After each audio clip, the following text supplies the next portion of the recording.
आप सामने आ रहे हैं सेना को लेकर, आपकी सेना पर और सिस्टम पर केंद्र की जो सरकार है, क्या आरोप है और क्यों आप ऐसा सामने सर, आए? मेरा ना सेना पे आरोप है, ना केंद्र की सरकार पे आरोप है। केंद्र की सरकार पे सिंपल सा एक आरोप है सर, अग्निवीर को लेकर के। वो देश को जो गुमराह कर रहे हैं, तो उस पे हम बाद में बात करेंगे। पहली बात सर, हम आप पे ये कर रहे हैं कि जो हमारी भारतीय सेना के अंदर बडी सिस्टम एक सहायक प्रथा चलता है, वो सहायक प्रथा, वो सिस्टम, वो जो बडी सिस्टम सहायक प्रथा का है, वो बंद होना चाहिए। उसके तहत जवानों का शोषण हो रहा है।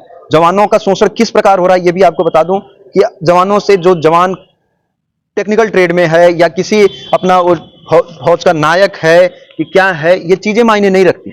अधिकारियों की सेवा होनी चाहिए, उनके बच्चों की सेवा होनी चाहिए, उनके मैडमों की सेवा होनी चाहिए, उनके कुत्ते को घुमाना जरूरी है, उनके रिलेटिव के घरों में जाकर काम करना जरूरी है। लेकिन जिस काम के लिए आप भर्ती हो, वो काम जरूरी नहीं है, वो इंपॉर्टेंट नहीं रखता। इस तरीके से अधिकारी जवानों का शोषण कर रहा है। अगर कोई बोलने की हिम्मत करता है इसके खिलाफ, तो उसको मरवाने की पूरी साजिश की जाती है, उसे मरवा दिया जाता है, उसे मरवा दिया जाता है।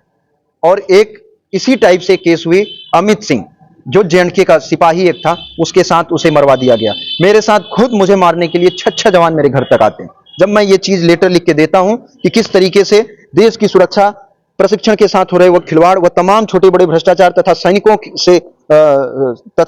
सैनिकों के साथ होने वाले तमाम दुर्व्यवहार से तंग आकर इस रोजगार को त्यागने के संबंध में। लेकिन मैं ये कहता हूं अंत में, उसमें सारी चीजों को लिख करके मैं लास्ट में कहता हूं, अतः महोदय, आप इस हमारे त्याग पत्र को स्वीकार करिए, अन्यथा आप इंसाफ करिए। आप देश की सेना को बर्बाद मत करिए, आप खोखला मत करिए। इसका रिजल्ट मुझे क्या मिलता है कि मुझे मरवाने के लिए 6 जवान भेजे जाते हैं और उल्टा मेरे बारे में खबरें छपवा दी जाती। मैं तमाम बड़े बड़े नेताओं से, बड़े बड़े मंत्रियों से, बड़े बड़े लीडर ऑफ अपोजिशन से, सबसे, रक्षा मंत्री महोदय से मिलता हूं, लेकिन हमारी बात को कोई दिखा नहीं सकता, हमारी बात को कोई, हमारी इस आवाज को उठा नहीं सकता। हम हिंदुस्तान की हिफाजत करते हैं, लेकिन हिंदुस्तान में हमारी हिफाजत करने वाला हिंदुस्तान में कोई नहीं। अगर हमारी हिफाजत करने वाला कोई होता तो इस तरीके से 40 जवानों को पुलवामा में अपनी जान नहीं गंवानी पड़ती। उसमें एक भी अधिकारी नहीं, जवान, हर जगह जवान पीसा जा रहा है। और मैं आपको कह रहा हूं कि अब देखिए, जब मैं ये आवाज जब मैं उठाता हूं, तो जो मुझे इधर प्रशंसा पत्र दिया जाता है, जो मुझे इधर प्रशंसा पत्र दिया जाता है 2 जुलाई 2022 को, और इसी के जस्ट बाद मैं ये चीज को कहता हूं कि इस तरीके से ये हो रही है, इसकी जांच कराई जाए।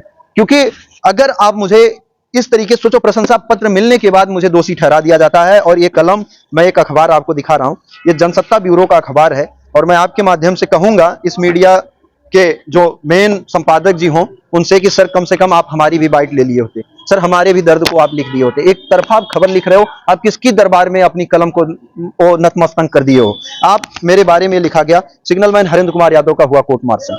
अब इसमें ये लिखते हैं कि सोशल मीडिया में गलत सूचना और प्रचार के जरिए छवि को धूमिल करने के मामले में सेना ने अपने एक जवान सिग्नल मैन हरेंद्र कुमार यादव का कोर्ट मार्शल कर दिया। ये 31 जनवरी 2024 को एक खबर छापते हैं। तो मैं ये कह रहा हूं कि अगर मैं, कौन सी न्याय मांगना, एक हाथ में कटोरा लेकर के और एक हाथ में तिरंगा लेकर के न्याय मांगना, कौन सा मैंने देश की छवि को धूमिल किया, मैं कौन सी चीज को धूमिल किया, इसके बारे में आप एक बार पूछ लेते। आप, लाइव स्ट्रीमिंग हो रही है किसी ऑपरेशन की, किसी वार की, देखिए देखिए हमारे जवान किस तरीके से ऑपरेशन में जा रहे हैं, ये देखिए, मैं आपको लाइव दिखा रहा हूं। वहां से देश की सिक्योरिटी लाइव नहीं हो रही, लेकिन अगर हम हाथ में कटोरा लेकर के और एक हाथ में तिरंगा लेकर के न्याय मांग रहे हैं, तो इससे सोशल मीडिया में छवि धूमिल हो रही। उसके आगे मैं आपको बताऊं, इसके आगे ये लिखा जाता है, इसके आगे ये लिखा जाता है कि वह 2015 में सेना में शामिल हुआ और इसके करीब 2 साल तक सेवा देने के बाद वह सेना से फरार हो गया था।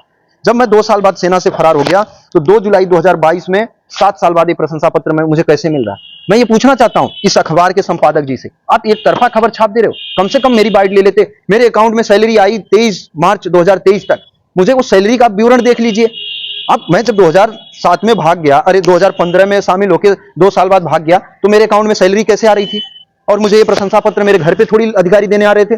और उसके आगे जस्ट ये लिखा जा रहा कि सेना ने बताया कि अपने कार्यकाल के दौरान सिग्नलमैन हरेंद्र कुमार यादव की तमाम गतिविधियां काफी आपत्तिजनक रहीं। जब मेरी गतिविधियां आपत्तिजनक थी, तो मुझे प्रशंसा पत्र देने का कोई औचित्य ही नहीं था, कोई फर्ज ही नहीं था, और फिर वो भी मेरे घर पे ला करके कैसे पहुंचा गए। उसके आगे जस्ट और क्या लिखा जा रहा है, ये भी मैं आपको पढ़ के बताऊं। इसमें जबलपुर से सेना के सिग्नल प्रशिक्षण केंद्र एक तकनीकी पाठ्यक्रम से अनुपस्थिति, प्रशिक्षण गतिविधियों को गुप्त रूप से फिल्माना शामिल है। सेना से भागने के बाद वह दोबारा कभी वापस नहीं लौटा। जब मैं सेना से भागने के बाद लौटा नहीं, तो मेरा कोर्ट मार्शल कैसे हो गया। सबसे बड़ी ये जो हेडिंग लिखी गई, जब मैं सेना में गया ही नहीं, तो मेरा कोर्ट मार्शल कहां से हो गया। भाई, आप किसका कोर्ट मार्शल कर दिए। कोर्ट मार्शल का मतलब क्या होता है, कोर्ट मार्शल यानी सेना न्यायालय। कोर्ट मार्शल का मीनिंग सेना न्यायालय है। सेना का न्यायालय ने फिर किसको एक्यूज माना, कैसे, मतलब उस निर्णय को सुना दिया। और जो मेरे साथ मैं आपको कह रहा हूं कि जब सारी चीजें, जब मुझे मरवाने की कोशिश की गई, जो सारी चीजें हुई, जब इसका मैं तमाम लोगों को लेटर लिख के देता हूं, तो इसका एक जवाब आता है माननीय मुख्यमंत्री अरविंद केजरीवाल दिल्ली के। ये कहते हैं कि ये आपके प्रदेश का मामला है, ये आपके प्रदेश का मामला है। मैं सर को बहुत तहे दिल से धन्यवाद देता हूं कि कम से कम आपने हमारे लेटर का रिप्लाई दिया कि यानी हमारी जो डाक व्यवस्था है, जो हमारे लेटर जा रहे हैं वो सुचारू सही रूप से चल रहे हैं, जिसका आपने एक जवाब दे दिया। और आपने ये भी जवाब दे दिया कि आप लोगों तक हमारी पीड़ा पहुंच रही है। लेकिन मैं आपको सर थोड़ा सा दिल इस बात से आपसे दुखी है कि किस तरीके से एक देश का सरहद का सिपाही अपने प्रदेश का हो जाता है। वो देश का जवान होता है सर, किसी प्रदेश का नहीं होता है। अगर वो सरहद पे खड़ा है तो देश का जवान है, वो किसी प्रदेश की पुलिस में काम नहीं कर रहा है कि वो प्रदेश का मामला हो गया।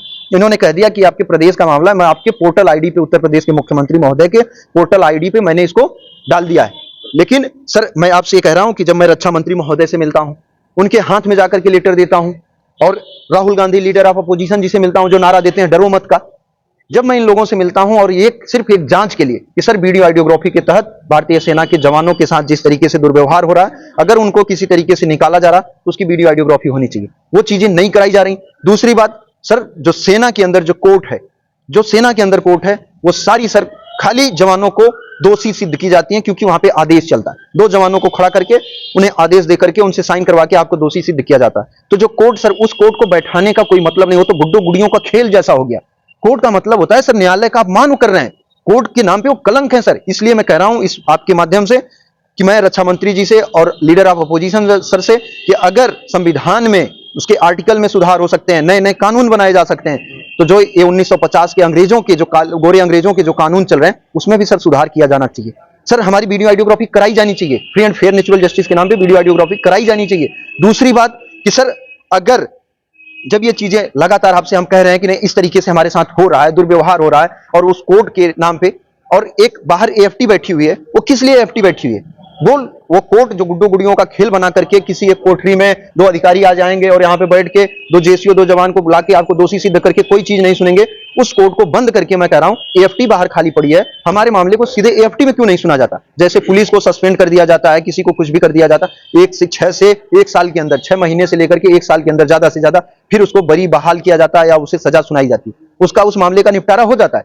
लेकिन हम जवानों के फैसले का निपटारा 20-20 साल, 25-25 साल तक अदालतों में लटका हुआ है। तो मैं क्या है मतलब पूरी कुल मिलाकर के जो आप कुल मिलाकर के सर आपसे हम यही चाहते हैं कि सर हमारी जो सरकार है वो संज्ञान ले, देश के लोगों को गुमराह ना करे, अग्निवीर ला करके उस पे आप लाइव डिबेट किसी भी मंच पे आप कर सकते हो कि किस तरीके से आप देश की सुरक्षा को मजबूत कर रहे हो, पहला।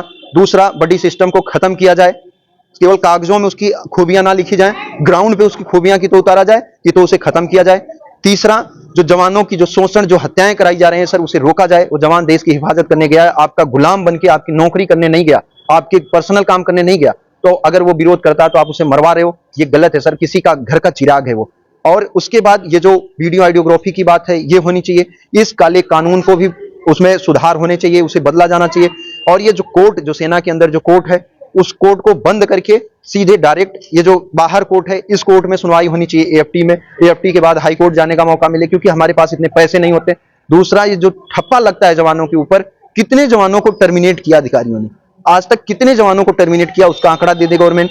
कितने लोगों को ऐसे मजबूर होकर के सुसाइड करना पड़ा, कितने लोगों को इस अपनी भारतीय सेना की जो देश सेवा करने गए थे, अपने आप को अलग हटा करके अपने घरों में बैठ गए, उनका आंकड़ा बता दे। कितने लोग नौकरी छोड़ रहे हैं, पैरामिलिट्री, मिलिट्री के कितने लोग, क्यों? अगर हर चीजों में सुधार हो रहा है सर, तो आपके माध्यम से यही कहना चाहते हैं कि इन चीजों में सुधार हो और इन चीजों को जल्द से जल्द बदल के संज्ञान लिया जाए। हम हिंदुस्तान की हिफाजत करते हैं सर, हमारी भी हिफाजत करने वाला कोई हिंदुस्तान में नेता आगे आए, कहे कि नहीं मैं आप लोगों की आवाज सड़क से लेकर सदन तक उठाऊंगा और आप लोगों के साथ कंधे से कंधा मिलाकर खड़ा हूं। कोई झूठ मूठ की वोट बैंक की राजनीति ना करे, कोई झूठा राष्ट्रवादी बनने की कोशिश ना करे। और अगर झूठा राष्ट्रवादी बनने की कोशिश करेगा, मैं इस आपके चैनल के माध्यम से कह रहा हूं कि वो, मैं जैसे राहुल गांधी जी को कह रहा हूं कि नारा देते हैं डरो मत का, लेकिन ये डर जाते हैं। इनकी आंखों में मैं डर देखता हूं, क्योंकि ये मेरी बात को नहीं रख सकते, और केवल मेरी बात को नहीं, देश के राष्ट्रीय मुद्दे की बात को नहीं रख सकते। आप देश के लीडर हो, आपको लीडर ऑफ अपोजिशन बना दिया गया, आप कहते हो कि मैं हिंदुस्तान के हर लोगों की आवाज उठाऊंगा। तो क्या हम सर आतंकवादी हैं, किसी बाहर के देश के हैं? हम भी हिंदुस्तान के हैं, और हमारी पीड़ाओं को कौन सुनेगा? आप हमारी आवाज को क्यों नहीं उठा रहे हो? आपसे मिल के, आपके हाथों में लेटर दे करके आता हूं